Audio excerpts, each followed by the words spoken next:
Selamat pagi, Mbak ya. Selamat malam, Mas. Wah, aku seneng.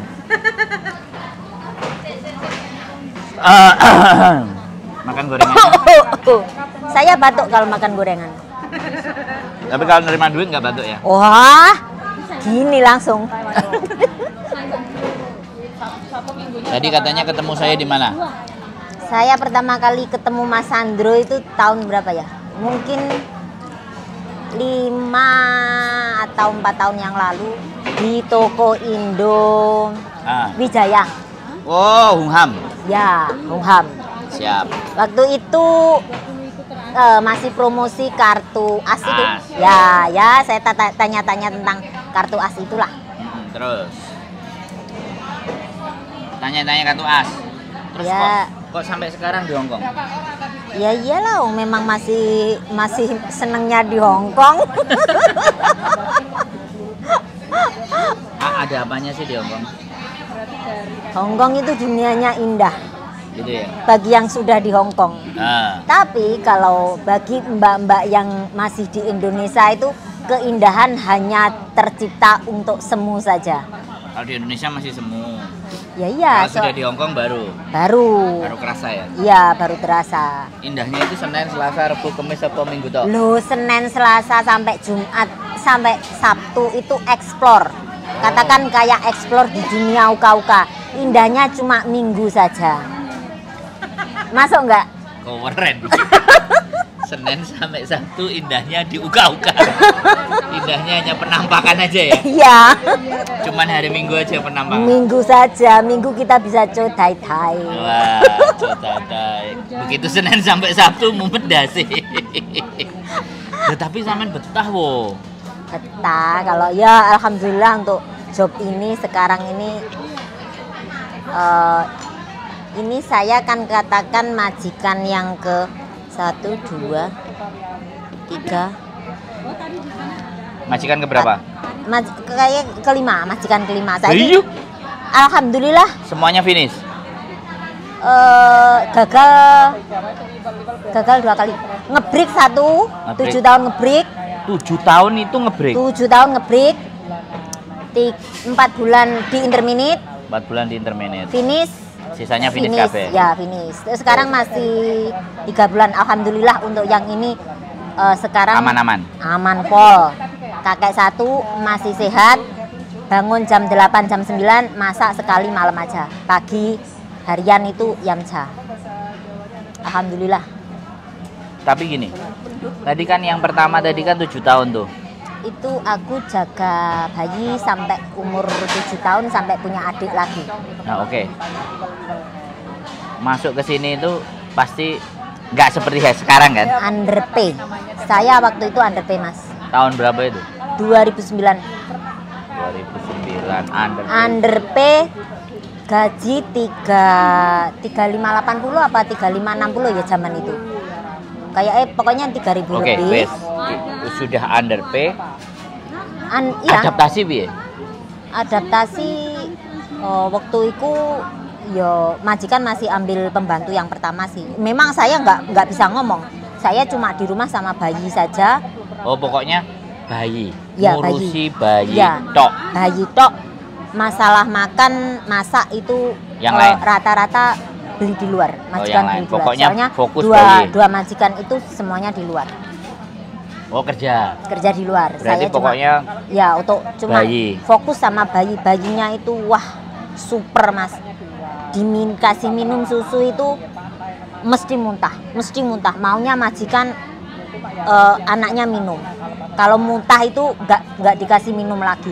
Harus sesuai jam. Misalnya 2 atau 3 jam ya harus jam itu. Sementara bayi habis tidur setelah minum kan intinya nggak wareg. Itu harus nunggu jamnya tetnya minum itu. Majikan sini sangat maafan. Aman bisa jalani kan? 7 tahun. 7 tahun. Terus itu aku ngebreak waktu itu aku notice itu karena apa ya? Ya intinya majikan sini itu kalau kita diundat-undat itu kan juga loro hati. Ya udah itu akhirnya aku notice. Tapi bisa bahasa. Tahun keberapa baru bisa? Bahasa baru tahun keberapa baru sampean bisa ngomong pinter?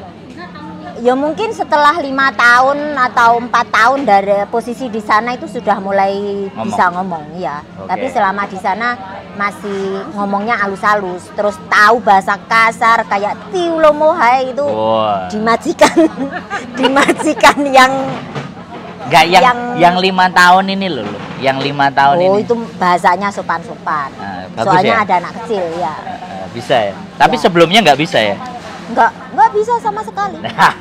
Teman-teman semuanya. Jadi kalau ada yang nggak bisa bahasa di awal biasa. Yang penting semangat. Semangat ya. Diceladu, diseneni, dikeplai. Orang ngerti masih dilokne sembarang kalir ning kene ku mau Mas. Gak ngerti apa dia kur meneng ngono tok.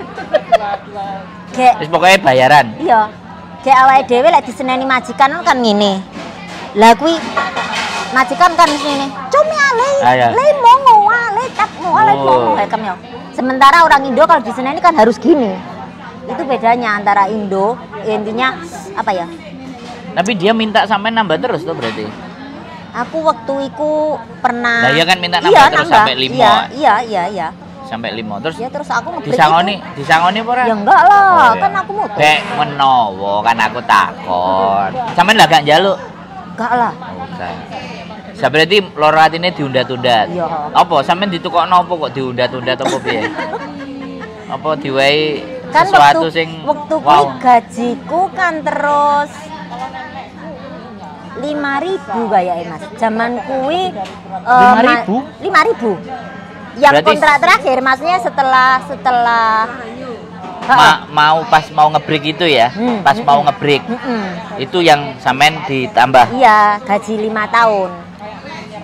Intinya dia mikirnya oke lah kalau kamu mau nambah gaji oke lah. Yang penting anakku terawat. Ya.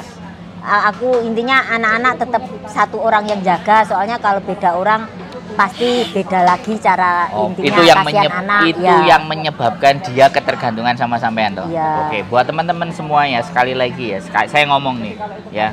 Sebenarnya karakter majikan itu kalau sudah tahu kerjaannya teman-teman, yang terjadi seperti sampean kan, kok nambah maneh, ditambahi maneh. Artinya kalau kayak gitu orang Hongkong itu sebenarnya butuh. Bener nggak? Iya.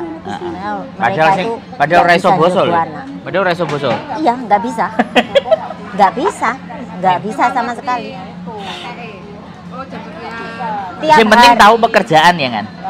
Ya. Intinya kan itu, yang penting tahu pekerjaan, merawat bayi, ya, bayi menjaga aja. Bayiku untuk tetap sehat, nggak pokoknya masalah. Bayi melek ikut melek, gitu. Kurang tidur nggak? Enggak, soalnya kalau malam itu sama orang tuanya sendiri, sama ibu sendiri. Berarti begitu majikan berangkat kerja wes sampean handle. Iya, intinya gitu. Sampai berarti dia lahir sampai umur 7 tahun dong, SD ya? SD kelas 1. Ya, SD kelas 1. Masuk itu SD. Pokoknya saya keluar itu yang gede 7 tahun, yang kecil belum ada 1 tahun. Masih kayak berarti kesundulan, berarti sampean ngerawat loro dong. Maksudnya sampai 7 tahun, di 6 tahun setengah itu wis nyundul. Nah, tambah satu lagi cewek juga. Tambah mui gininya gitu. Tapi sampean enggak, aduh kok koyok ngene, nyambut gawe koyok ngene, kok rasane koyok ngene temen, kok golek itu pertama-tama ya resikonya ya memang gitulah intinya. Ya, tapi terlewati. Ya, terlewati. Terus yang waktu apa ya? Intinya yang ketika kita ada pas nelongsone itu Mas ya. Nah, ini cerita kan, lagi penting. Nah, kan kita kan intinya satu saja yang jaga saya. Ada anak 2 kan. Yang satu posisi gendong, yang satu nuntun. Itu rasanya. Iya, rasanya wah, kerja soro ngene iki. Jadi ngomong loro langsung. Iya, posisi itu pas jemput sekolah. Jemput sekolah kan jam 1, jam 2 itu anak sekolahnya pakai bus sekolah, tapi kalau berangkatnya sama mamanya atau sama bapaknya. Tapi kalau pas pulang, ya pas pulang di bawah rumah kan, karena mobilnya kan ada di situ. Aku waktu itu mobilnya nggak jalan, masih 10 menit. Saya kan ini yang sampean gendong nih. Ya, saya kan posisi di Tok Wawan Lokman Sanjun. Terus saya jemputnya di kosan kayak apa? Iya wis gitu. Ya pokoknya di Kosan kae lah. Ya, jalan di situ. itu. Iya. Makanya kan Jadi masih- warungnya nang Humham ketemune. Iya. Jadi nelongsone ku pas sing siji digendong, sing siji tangi. Iya. Wis, itu aja. Kalau di Iya, rumah sudah nuntun. terhandle semuanya. Aman. Kalau di rumah satu bisa ditaruh, satu di sana. Terus itu sambil bersih-bersih sambil masak nggak? Kalau udah sebesar baru masak atau pas waktu bayi? Kalau bayi nggak masak, intinya masak kalaupun masak majikan makan di rumah itu nunggu mereka pulang. Pulang baru ya, bayi bara- dipegang samain masak. Ya gitu. Masaknya itu Bersih-bersih? ya. Otomatis ya. Kalau bersih-bersih siang Otomatis. ya. Itu Jalan anak-anak tidur itu baru. hal sing paling abot cuman itu tadi ya, mau gendong loro iku tok ya. Sing sampean pikir sing liyane apa? Bojo ngroweng njaluk duwe apa nang omah ruwet-ruwet apa enggak ada.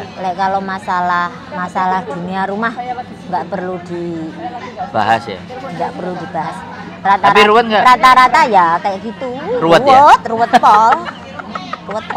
Ya wes ya. Tapi bisa dihadapi ya. Soalnya kan gini, kadang di Hong Kong dia bisa menghadapi, nang Indonesia ruwet.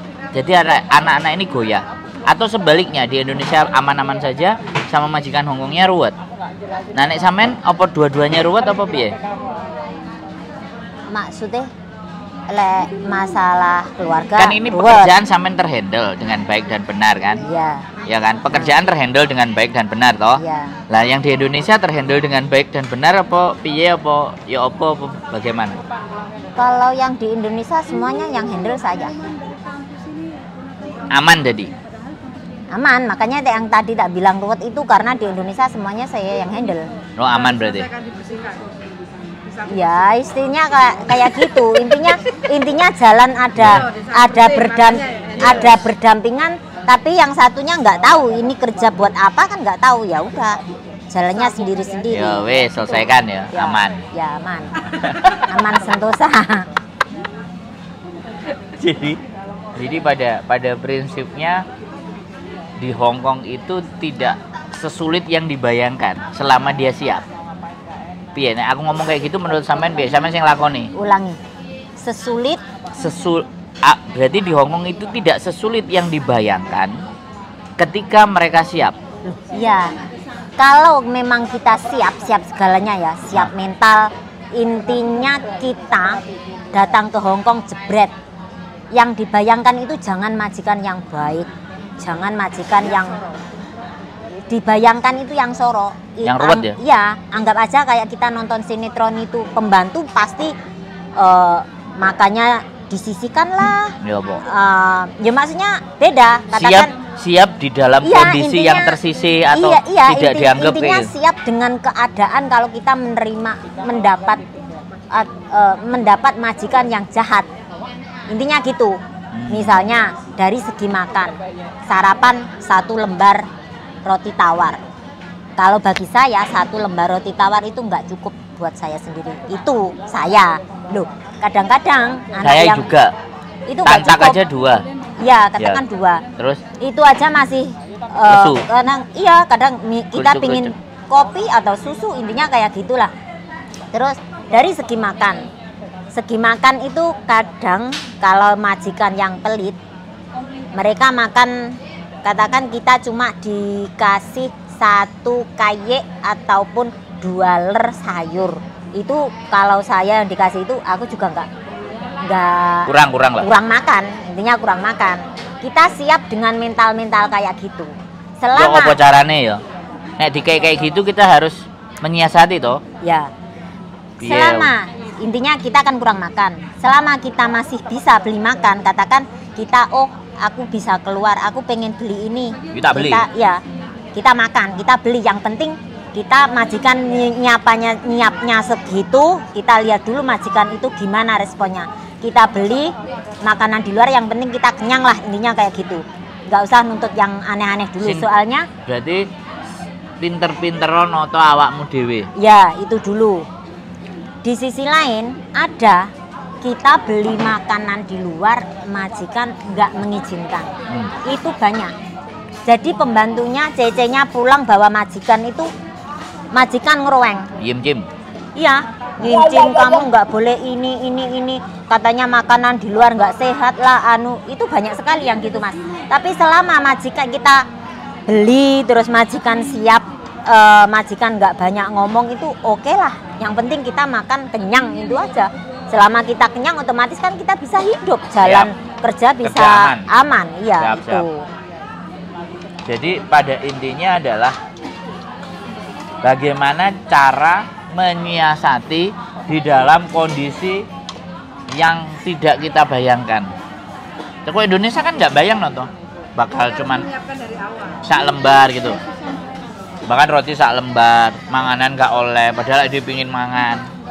Kalau dari situ biasanya kan kita libur mas ya.